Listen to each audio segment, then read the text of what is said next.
Welcome to the How of Business with your host, Henry Lopez, the podcast that helps you start, run, and grow your small business.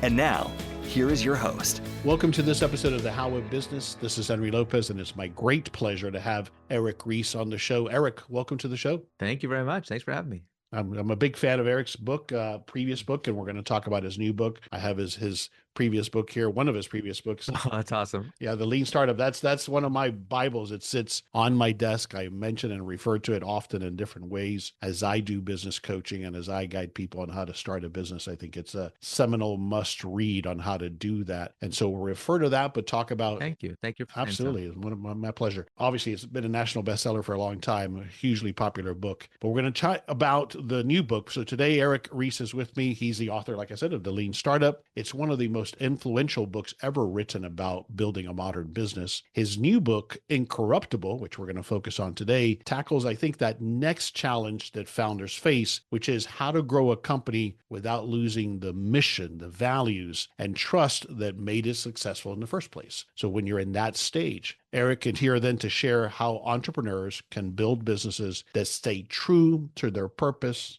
as they scale. You can find all of the How of Business resources, including the show notes page for this episode, and learn more about my one-on-one and group coaching programs at thehowofbusiness.com. I also invite you to consider joining the How of Business community on Patreon and subscribe wherever you might be listening so you don't miss any new episodes. Let me tell you a little bit more about Eric, and then we'll get into the conversation. Eric Ries is an entrepreneur and inventor of the Lean Startup methodology, best-selling author, as I said, of the Lean Startup. He's also written The Startup Way and The Leader's Guide. And over the past 2 decades, his work on continuous innovation, long-term thinking, governance, and company building has influenced founders and business leaders worldwide, including myself. And his new book is titled Incorruptible: Why Good Companies Go Bad and How Great Companies Stay Great. And it explores how leaders can build mission-driven organizations that stay true to their values as they grow. Eric lives in the San Francisco Bay Area. Once again, Eric Ries, welcome to the show. Thank you so much. All right, let's start with why Incorruptible. You know, I mentioned the Lean Startup, and we'll talk about it again, but the way I looked at it and having read and studied it, the Lean Startup help us build a company faster, more effectively through this concept of the MVP approach, testing, iterating, and then letting that most important feedback from the customers tell us, are we going in the right direction? So it's a way to start and build a business the right way, the most effective way. It seems to me that Incorruptible now shows us what we need to do to build a business that stays true to its mission. Am I getting it the right way? Yeah, that's exactly it. How do we build truly strong organizations? And when people hear the word mission, I just want to caution, because I try to be really careful about the language you use in this book, because, you know, the people have been taught that like mission is kind of like a nice to have or like a little extra bonus. You know, a lot of investors join boards and they've been taught to tell founders to like, oh, don't worry too much about mission, or like, you know, just, yeah, like, yes, it's important, but what's really important is making money, right? And so I don't mean like the virtue signaling, like values on the walls, consultant driven mission statement. I'm talking about the vital soul that makes an organization worth building in the first place.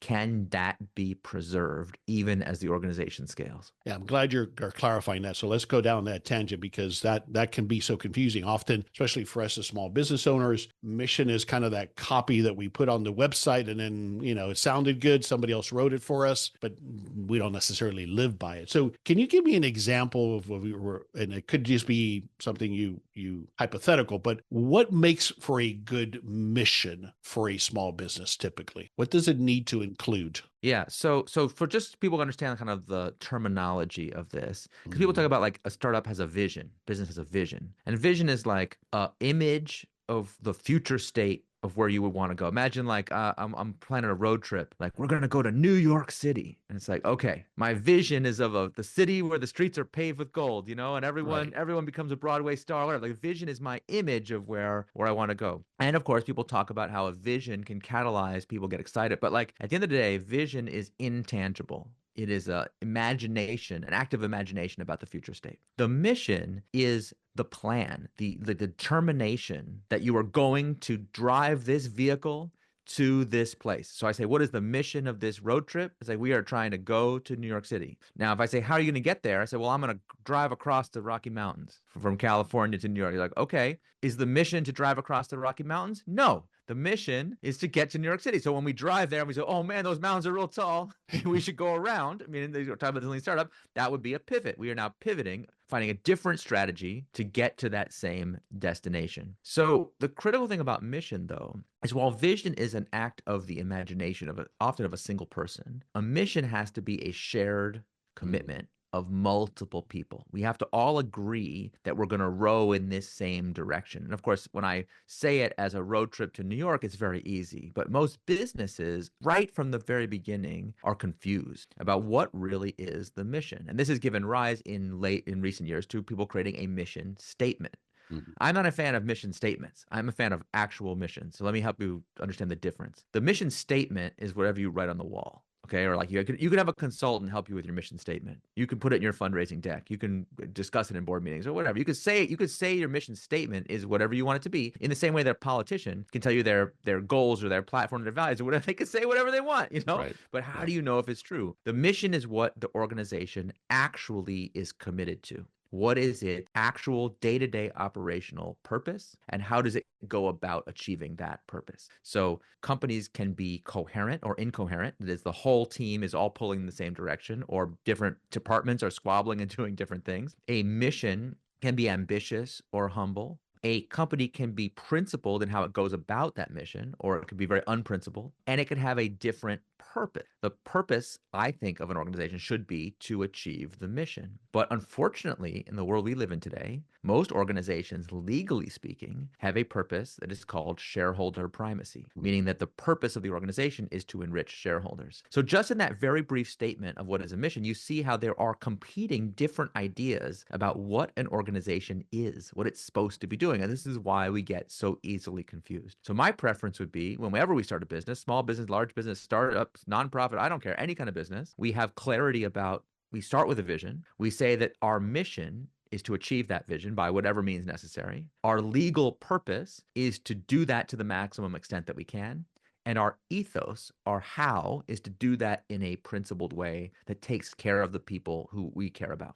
And that particular combination of an ambitious mission aligned with human flourishing, a true mission that is trying to get there, a purpose where we understand, legally speaking, the thing we're trying to optimize for is this mission, where making money is a side effect or an outcome of achieving the mission. And that principled ethos, that particular combination powers what I call the architecture of institutional longevity.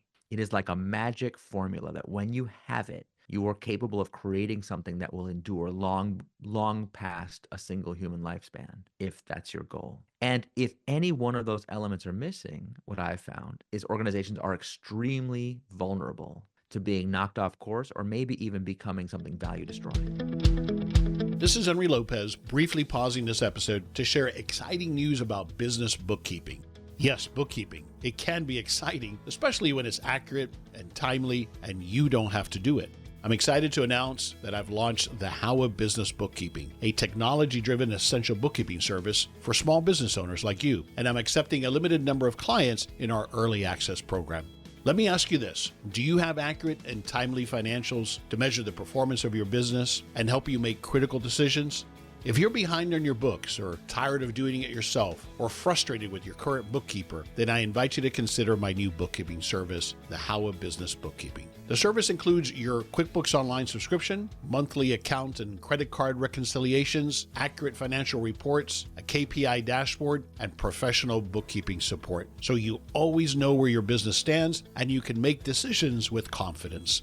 All of our bookkeeping work is performed by US-based QuickBooks certified bookkeepers, ensuring your books are handled accurately and professionally. And it's all brought to you by my company, The How of Business, a name you can trust to help you run and grow your small business. And right now I'm waiving the $99 onboarding fee for new clients. So to learn more or to schedule a free consultation, just visit thehowofbusiness.com, look for the bookkeeping service link on the homepage or on the menu. Take that first step today and finally get the timely and accurate bookkeeping you need to help you grow your small business. Visit thehowofbusiness.com to learn more.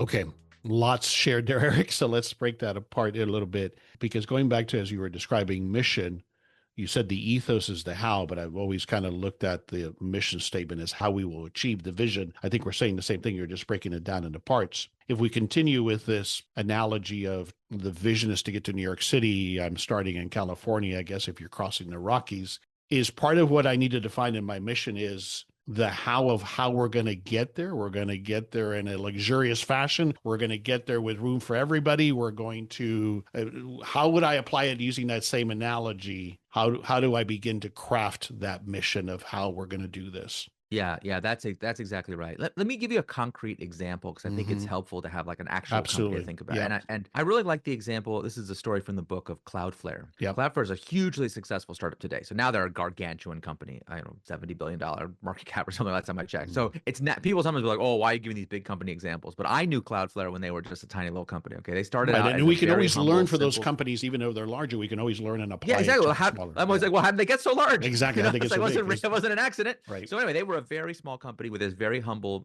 idea that they were going to put a firewall in the cloud. And I like these guys because they were very allergic to mission values talk. They didn't have a mission statement, no values. They didn't believe in that stuff when they started. They thought it was like kind of like consultant speak, marketing nonsense. So it took them several years of actually building this company before they were having lunch one day. And one of their engineers at lunch said, hey, you know what? The reason I like working here so much, I feel like this is the first job I've ever had where I'm really building a better internet. And everyone at the table is like, oh, yeah, that sounds really cool. That's how I feel about it, too. That's how I feel about it, too. And someone was like, hey, is that our mission statement? And Matthew, the CEO, was like, no, I don't want to hear mission statement.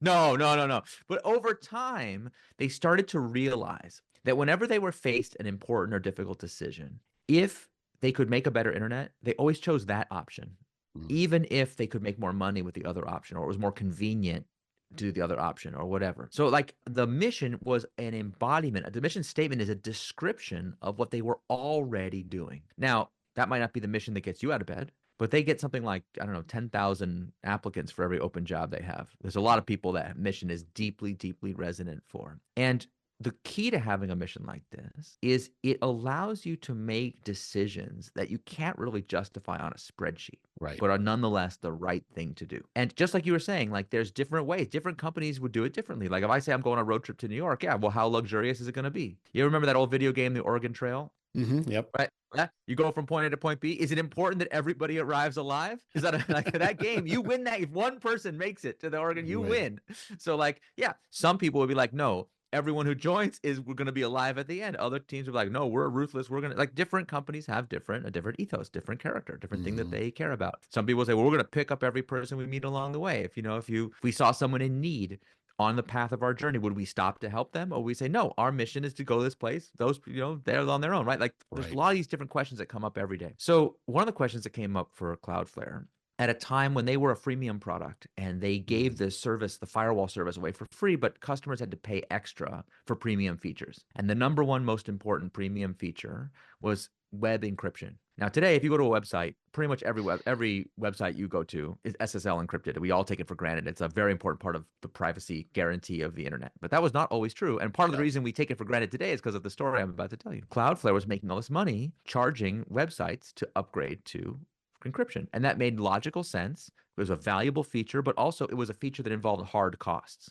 They had to get certificates. They had to pay for the certificates. There's computational costs to do the encryption, the cryptography, all that stuff. So it was all like the whole thing was very logical, make perfect sense on a business spreadsheet. And the business is doing great. This is many years ago now, but they're growing. And one day, one of the engineers is just chatting casually with the CEO. He says, isn't our mission to make a better internet? And Matthew said, yeah. He's like, okay, well, if that's true, isn't an encrypted internet a better internet? Uh-huh. Well, then how can we charge people for encryption? Wouldn't it be better to give it away? Now, most of you listening to this will have the same reaction I had the first time I heard this, which is like, oh man, yeah. If you're a middle manager at a company, every freaking day, somebody walks into your office like, hey, boss, I got a great idea. Let's give our product away for free for no reason. And your job is, if it's a nice friendly culture kind of place to be like, thank you for your input, appreciate your buy-in, but redirect back to, remember, we have a strategy, right? Or if you're in like a more aggressive culture, we'd be like, smack, what are you talking about? That's our number one most valuable feature. Like, get out of my office. What are you stupid? That's the dumbest thing I ever heard. Right. That's Not to what mention, happened. if we happen to be post IPO, we've got numbers to meet. Wall Street is looking We at gotta our make our revenue numbers. We gotta Yeah. gotta hit the quarter. Like which is, it's just like one of these things that most companies, you couldn't even talk about this idea. It's so stupid. And yet CEO was like, oh, that is actually a good idea. And he said the most critical thing that mission-driven leaders say, which is, all right, let's figure it out. He didn't just say, okay, fine, give it away for free and we'll lose money and go out of business. Okay. He's like, no, we got to find a way to make it economically sustainable to give this away for free. And they had to work incredibly hard to make it happen. And in fact, there were so many moments along this path where they could have used the difficulty as an excuse to be like, never mind, right? Like, never mind. No one was making them do this. The market wasn't demanding it. Like nobody asked them to do this. They literally thought this up on their own. And it was simply because they were true to themselves. They were like, we got to do this. So they worked for months to just grind this out. They invented new technology. They did these cool deals with the certificate providers. Anyway, it did a lot of work. And the critical thing I really want you to understand is they didn't calculate the ROI of doing this. They didn't know if their revenue would go up or down as a result. It was just the right thing to do, and they did it. Okay, but Eric, they must have had another way then to make money, right? Or figure out a different way. This wasn't the only premium feature they offered. Yeah, that was just one of many. But it was their most important one. They were pretty sure that the conversion rates would go down if they did this. Like, it was a dangerous thing to do. I don't want to undersell the risk that they took. Yeah. And in fact, when they launched this feature, the conversion rates did go down because all of a sudden there was a bunch of people like, oh, I don't need to pay for this anymore. I can get the one feature I really want for free. And a lot of companies would have backed out at that point. Like, oh my God, panic, reverse, never mind, just kidding. But they stuck with it and they were rewarded. So what happened was, although the conversion rate went down, they got 10 times more users. So the top of the funnel increased by an order of magnitude that more than offset the modest change in the conversion rate. Why did that happen? Because by sacrificing in this very particular way, by showing that the mission was real, not just words on a page, right, they earned people's trust. Trust, yeah. And that trust was worth way more than the revenue they lost. Okay, so the challenge, of course, therein lies that takes a leader and leaders that can see into the future instead of just this quarter. Where it gets harder is when you bring this down to a smaller business. This obviously is made possible by having been past that survival stage as a small business, right? Because if I'm in that survival stage, all I'm worried about is how am I going to make revenues this quarter? They must have been at a point, certainly, where they had enough of a track record, enough history to say, all right, we're going to take this chance, and we think it's going to take us that much farther on our path to where our vision is taking us. Yeah. To be able to take that kind of a risk. Is that fair? Well, so yes, that's totally fair. And listen, I hear you. Like, a lot of people say to me, man, business is already so hard. It sounds like you're trying to make business a lot harder. But I want to push back just a little bit, which is like, but have you considered the possibility that part of the reason that business is so hard is because people don't trust you as much as they could? And this is one of the biggest, most surprising findings I've had in the many years I wrote this book.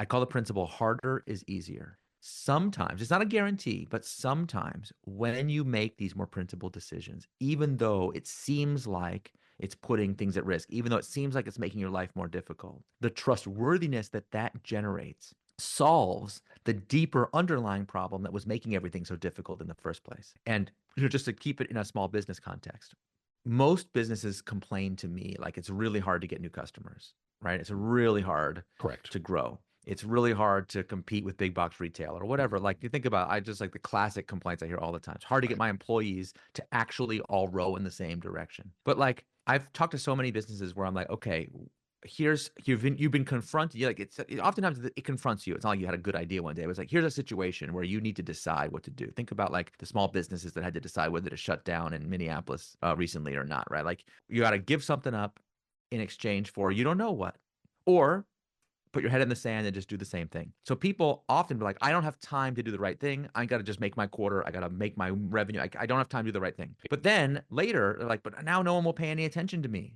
Man, no one views my ads. My marketing is totally ineffective. It's like, well, you've made yourself utterly unremarkable by never doing anything worth talking about. So, yes, it would have been more difficult if you'd taken a stand, if you'd done the right thing, whatever the thing was. Like a lot of companies, like they have to make a fundamental choice. Do you serve all customers or only some? Do you go premium or do you not? Like there's all these like really fundamental questions. Think about businesses where they give some of the revenue that they generate to causes that are important to them. Like tell a story, of course, of Patagonia in the book. Patagonia did this very famously when they were a really tiny company. They were making philanthropic gifts and grants and doing all kinds of stuff that most small businesses wouldn't do because they'd be like, you can't afford this. And I tell a funny story in the book. They actually almost went bankrupt one time. They had when they first had success, Patagonia, they overexpanded and they got themselves into real financial trouble. This is before they really learned what they were doing. And they had to restructure their debts, and the banks showed up and they were like, look, you can't keep doing this anymore. And they negotiated extensively to, make it. They made some layoffs. They did a bunch of things they had to do to get their financial house in order. And finally, the last bank, the lead bank of the consortium that was doing the restructuring said, look, we'll do this deal,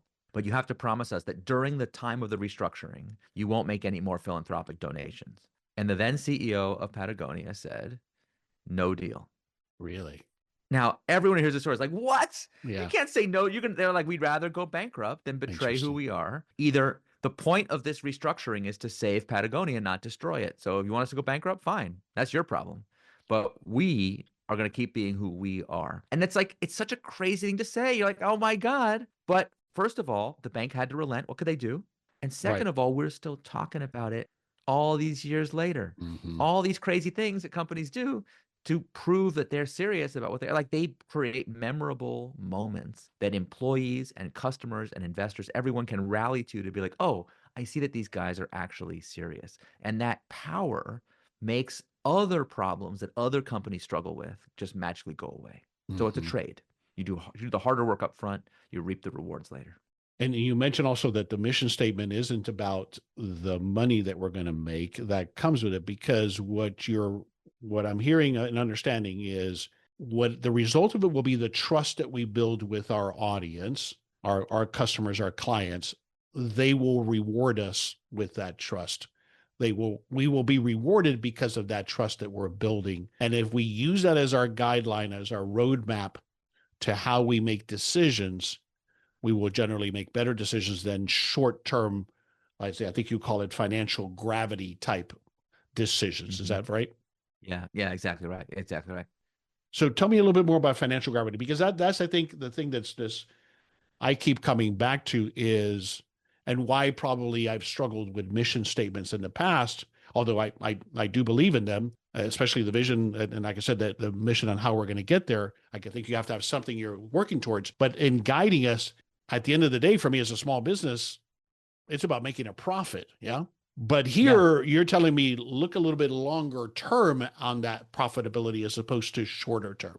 Yeah, the word profit is widely misunderstood in business circles. And in the book, I go through in great detail how I think we ought to define it properly. And we can talk about that more in a second. Mm-hmm. But it's really important to understand, like a lot of people who start a small business do not think of themselves as revolutionaries, right? Like I'm trying to start a small business. If I wanted to become an activist, wanted to go into politics, I wanted if I wanted to go take or if I wanted to save the world or end world hunger, I would have joined the Peace Corps or whatever. I would have done that, right? And listen, there are some businesses where that is their explicit goal. I tell some of those stories in the book, but I tell a lot of stories in this book of businesses that have a very humble beginning. And yet, as soon as you say that you care about anything at all other than making money, you are a revolutionary. You don't even realize it. I'll tell you a story about a founder I was working with. He had been very successful in some of his past companies. And I asked him, I was like, what's your purpose? What's your mission for this company? I asked him those kind of questions. He was like, this is a bunch of bullshit. Come on. He was just like, I don't care about that stuff. I'm not woke. I don't care about stakeholders. Don't even waste my time. But he was just like totally just like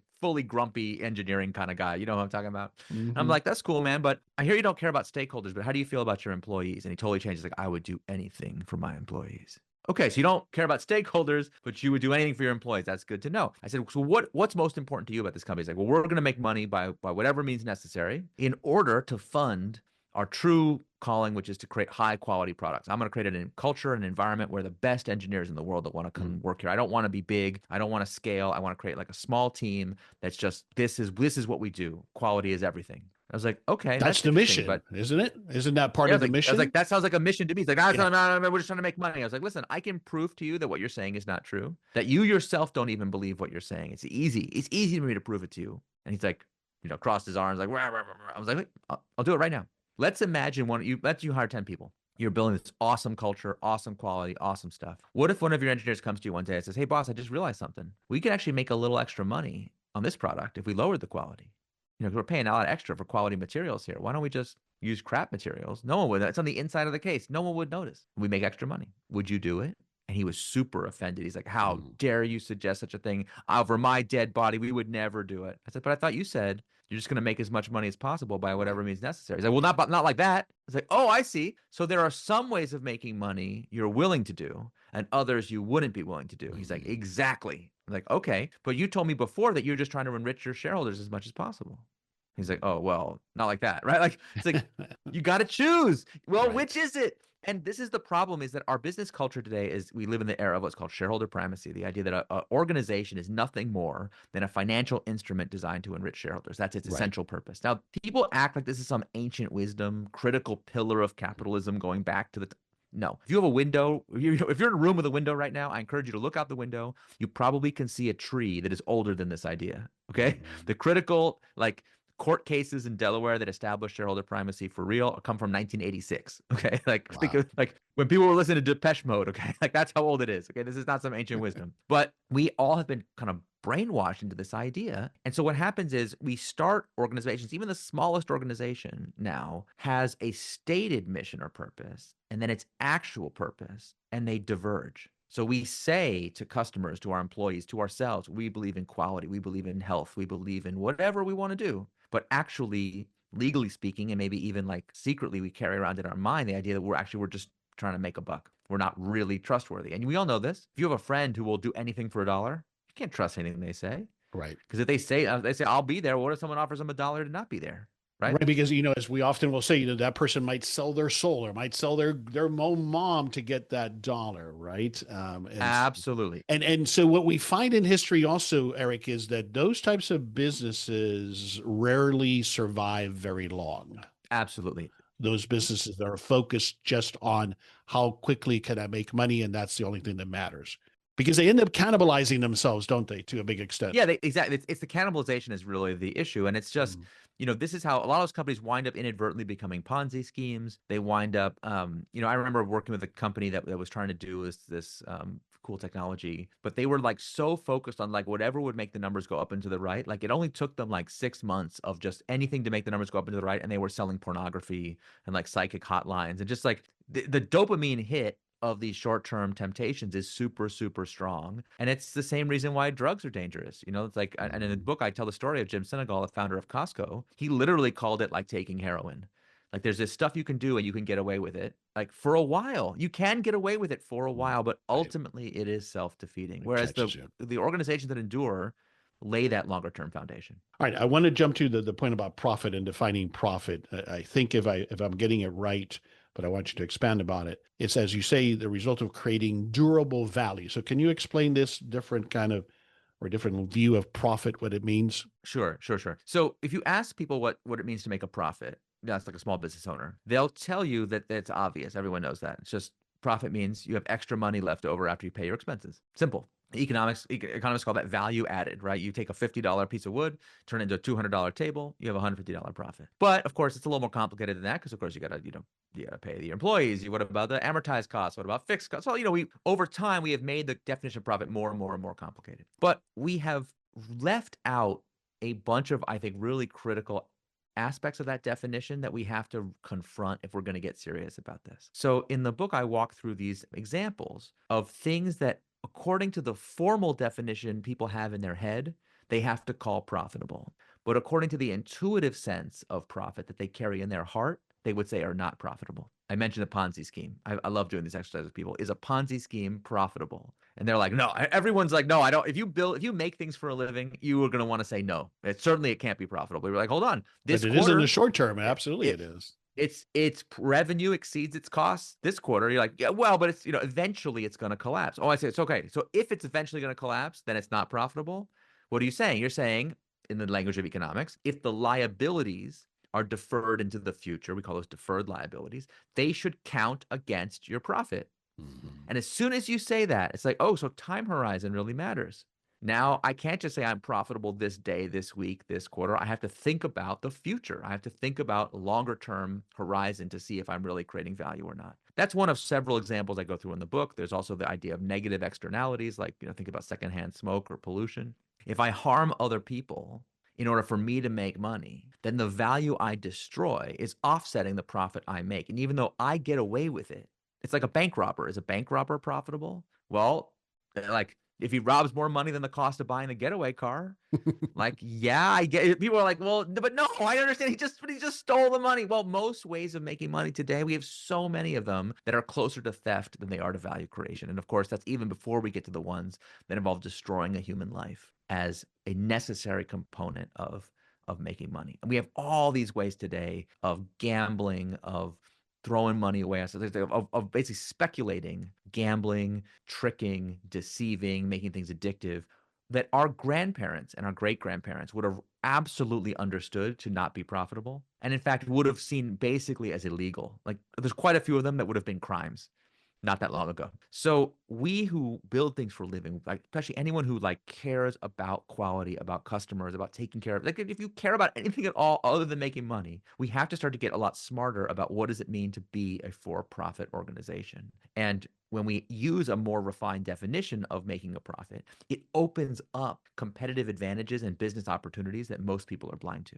And it's part of what you're talking about here, goes back to the originally we were talking about trust. In other words, I can, it's that old adage, right? You can trick me once, but then people are going to find out, oh, it's a Ponzi scheme, and then it all collapses. In other words, it's part of what you're saying is, yeah, I can sell a shitty product to somebody once, but then it catches up with me, and then I got nothing, and then I have no trust in my brand. You got it exactly right. And what's interesting is, people think that trust is easy to lose, because if you screw up one, if you betray people one time, they remember and they're not going to fall for it again. But people think that, oh, it's like a lot of small business. I hear this. They're like, this is too hard because you're saying if I ever make a mistake, then people won't trust me. And it's like, no, actually, the research shows that when customers trust a brand, they're far more likely to be forgiving of its mistake. Absolutely. They're also far more likely to try its new products. Like, there's all these advantages if you are someone that people trust. And if you're not sure about this or how it works, just go talk to someone. Almost everybody has a friend,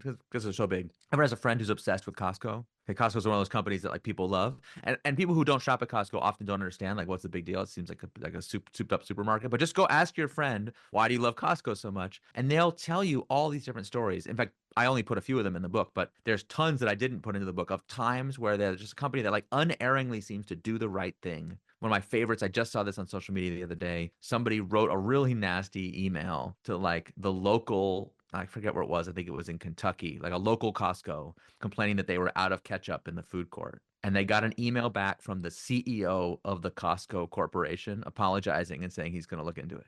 Wow. And it was just like, and it wasn't a big deal. Yeah. The CEO didn't tell anybody about it, but this guy, of course, he posted on social media. He's like, oh my God. The CEO responded. Because they really care. Yeah, good point you were making a moment ago. I think that when we do make those mistakes, it's how we behave and respond that has the most impact, I think. Totally. But let's stick with the Costco example. You talk about it obviously in the book, but give me a little bit more, if you would, about the structure that they've put in place that protects their mission, as you say. Yeah. So it's really important to understand that in order to have something endure for a long time, Costco's been around 40 years now, and it's been true to that so a set of similar principles, the capped margins. They only charge 14% margin, 50% on Kirkland. They treat their workers really well. They pay higher than prevailing wages. They pass savings on to customers. They just do a bunch of stuff that is designed to be what they call a fiduciary to the customer, putting the customer's needs before their own. They've been able to protect this philosophy even as a public company, even though they're constantly under pressure from Wall Street. The same pressure as all these other companies that causes them to fold. Costco gets that pressure too. Well, right. One of my favorite quotes about Costco, a Wall Street analyst once said, Costco is taking money that rightfully belongs to investors and spending it on improving the customer experience.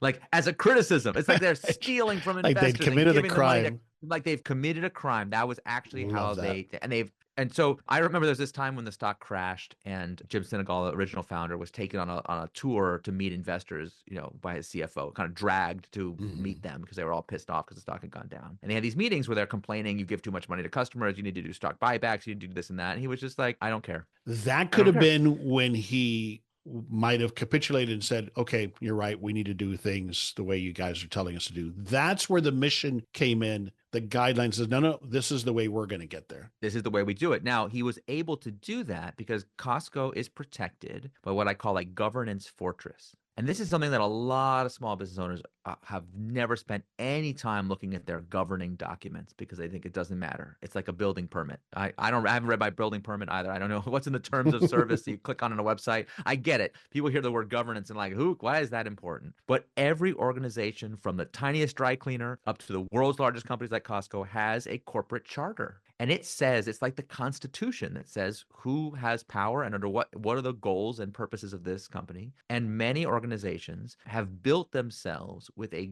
set of governing practices that are value destroying and that allow anyone who has the money to show up from the outside and bully them into doing things they don't want to do. And of course, we've seen this in small business in a lot of cases. Think about all the private equity roll-ups that have happened. I can't tell you how many stories people have told me, since I started writing this book and talking to people about this, people will tell me, like, I'll tell you a story. I just heard this story the other day. I was talking about an economist, a famous economist he was having lunch, and he was having lunch with a friend, and the friend was getting really annoyed because it was like the economist had suggested his favorite restaurant, we should go there. And he's like on his phone instead of paying attention to the friend. The friend's like, what's going on, man? And he's like, give me a second. He's on his phone. He's like, yep, I knew it. He turns his phone around and he's like, this restaurant was bought by private equity. I could taste it. He could tell. He could taste it. He could tell. And I was telling that story to a friend of mine. He's like, I've had that experience too. And he starts telling me about his favorite local restaurant, just like a regular small business, family owned for generations. He always loved to go there, and they sold the company. And now it's just like, he was telling me about how terrible. It's just like, we've all had this experience, and people think, well, that's not going to happen to me. And yet there's really good data that among small business owners who sell their company, 76% regret it within 1 year. Wow. So people think this is going to be someone else's problem. I'll worry about it later. But then later comes and they don't have a succession plan. They haven't built this architecture of institutional longevity into their life's work, and they often lose it. And that's leaving aside all the cases where some investor or private equity, somebody shows up and forces them out. Right. So yeah, I think people need to learn about the governance fortress and learn how to build it much earlier than we currently teach them. Let me see if I'm understanding it also from a small business perspective. I'm going to throw out an example and tell me if it's in alignment with what you're talking about here. At a business that I owned, it was a self-serve frozen yogurt restaurant. We had 2 locations, and we developed what we called our manifesto. This is how we behaved. This is how we treat, down to, specifically say please and thank you, no cell phones. This is how we do it. It was a 2-page document. Is that an example or a component of something that would serve as a governance fortress, or am I missing it here?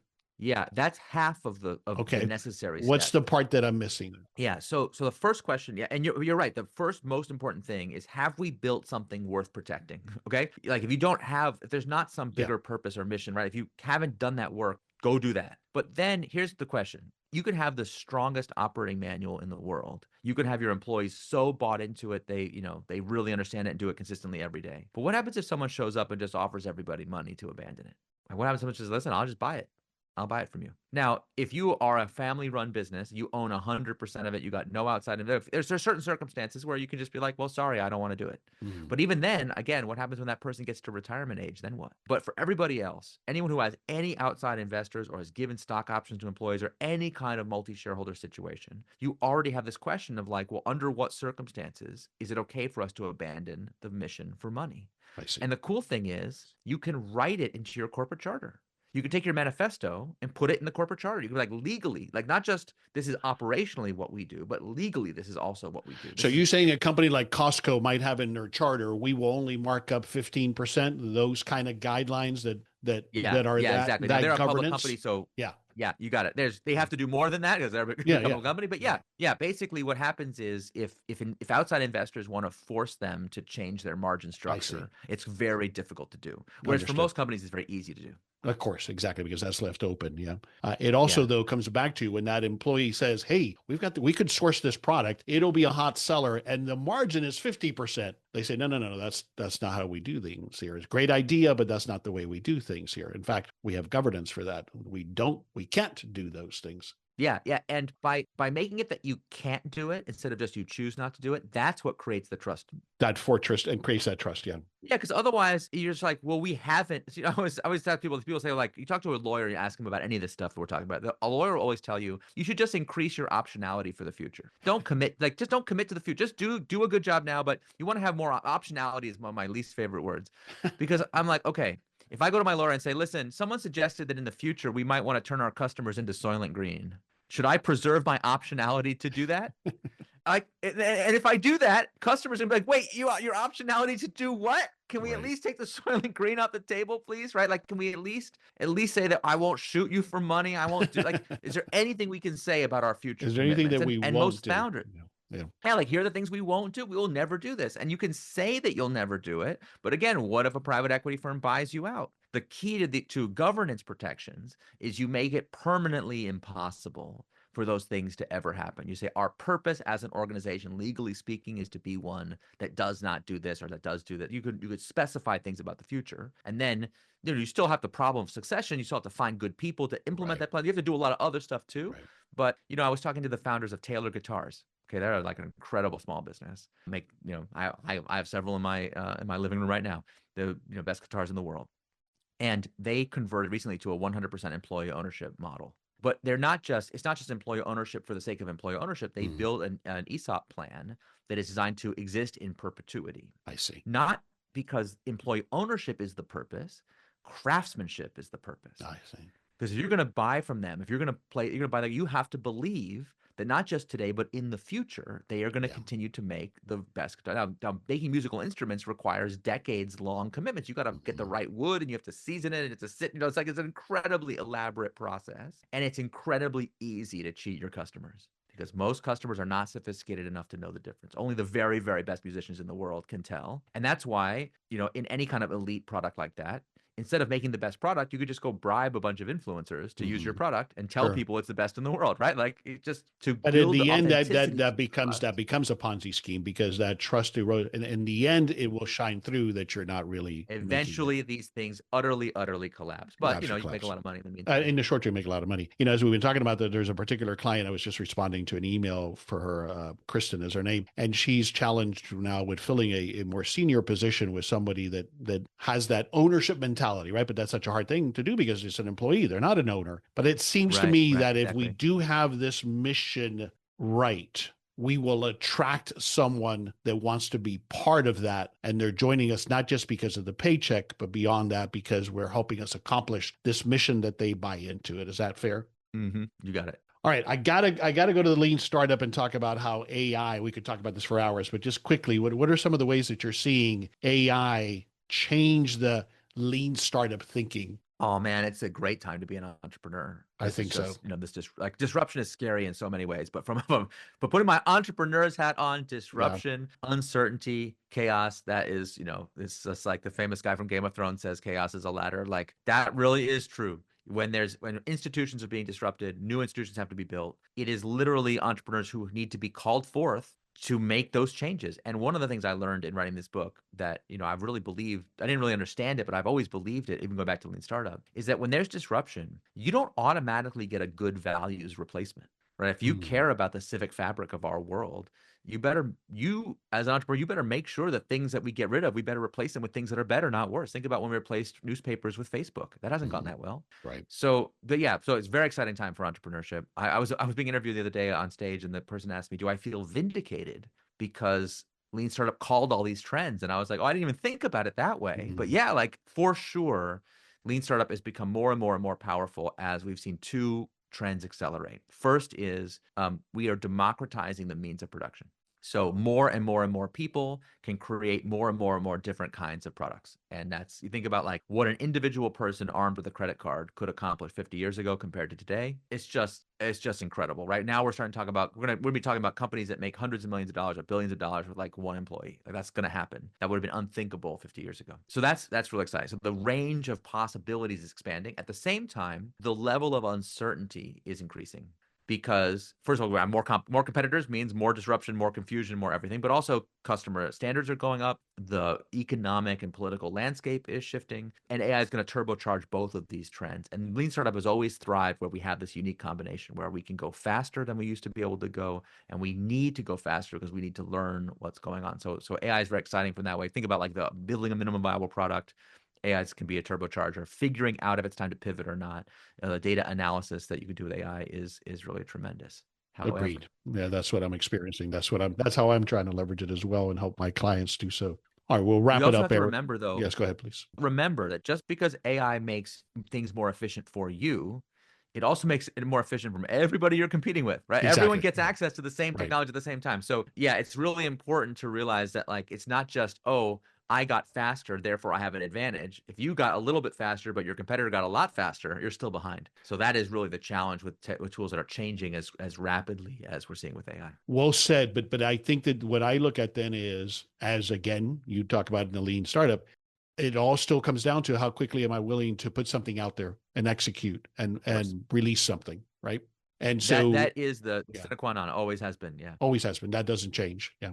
All right. What's one thing you'd have us take away from this conversation that we've had about, the theme of the book, Incorruptible, why good companies can go bad and how great companies stay great? What's one takeaway, especially from the lens of a small business owner? Yeah. So this book has two different ways it can be read. And it's right there in the subtitle. There's the why readers and the how readers. Because some people want to know, like, why is the world the way that it is? And others are like, I have a problem. I need to get this particular organization operating this way. So we've been talking how a lot in this conversation, naturally, because that's small business owners are extremely practical. And my goal with this book, this is not a book of abstract theories. Every single thing in this book is proven, research-driven, practical thing that has actual case studies behind it. But even for people who don't see themselves as having the power to make these changes, I want to challenge that just a little bit. Because although I'm a founder, so I love starting businesses, I've helped people, hundreds, thousands of people at this point start a business. So I tell stories always from the point of view of the founder. I can't help it. I told Cloudflare story a second ago. Told it from the point of view of Matthew Prince, the founder. I told Costco story. I always tell a story from Jim Senegal, the founder's point of view. These are people I know well. But the same stories can also be told in reverse if you pay close attention. And here's what I mean. We've been talking about the superpowers that being trustworthy gives you. So, for example, employees are more loyal. They work harder, have higher morale when a company is mission driven. So that you say, well, that's a guide to how to build a high performance organization. True. But it's also a guide about where to work. You say that customers are more loyal to brands they trust. That is also a shopping guide. And we're saying that companies that really embody mission and ethos, they're more valuable. They have competitive advantages. Well, that's also a way to create an investment thesis. So each of us as individuals, as employees, as customers, as investors, we all have a role to play in shepherding in this new world to replace the era of shareholder primacy. And because of the problems of today's world, the surveillance capital and the rapacious greed and all these things, those liabilities also create strength. The strength that every choice we make has this gravitational force that ripples out in the organization. So I really encourage people to read the book, not just through the lens of how do I make my organization better, but how do I join into this common project of birthing a new civilization, a new iteration of this American experiment. Well said. Thank you, Eric. The book again is Incorruptible, Why Good Companies Go Bad and How Great Companies Stay Great. If you're listening to this episode, the book is available everywhere you'd buy a book. But where would you like us to go to learn more about you and the book? Come to my website, incorruptible.co, Incorruptible Co. Feel free to join the mailing list. You can order the book there. There's a whole bunch of early order bonuses. So if you order right away, you get a secret extra chapter. You get a bunch of cool stuff. You get to be in community with other people who are reading the book. So please do check that out. And yeah, the book is available everywhere you get books, in hardcover, in ebook, and audiobook. The audiobook has a bunch of cool bonuses in it. I recorded it myself, so I'm really especially excited about the audiobook. And last thing I'll say is just, you can also get it at your local independent bookstore. And on the website, you can find a list of all the local bookstores all over the country that are carrying the book. You can order from a lot of those places. You can even order it online. So, of course, you can get it at Amazon, Barnes & Noble, Books A Million, anywhere like that. But if you also want to support the local community institutions that power are the lifeblood of so many communities, then think about also buying it at an independent bookstore. Great suggestion. Excellent. And I'll have that link on the show notes page of this episode at thehowofbusiness.com. Eric, fascinating conversation. Obviously, I could talk to you for hours. Hopefully, we'll have you back on the show in the future. It's been an honor having you on the show. Thanks for taking the time to be with me today. Really appreciate it. Thanks for the conversation, and good luck to everybody out there who's trying to make this work. Really, I honor what you're trying to do. So thank you. Thank you. This is Henry Lopez. Thanks for joining us for this episode of The How of Business. My guest again today, Eric Ries. I release new episodes every Monday morning. You can find the show anywhere you listen to podcasts, including the How of Business YouTube channel and at my website, thehowofbusiness.com. Thanks for listening. Thank you for listening to The How of Business. For more information about our coaching programs, online courses, show notes pages, links, and other resources, please visit thehowofbusiness.com.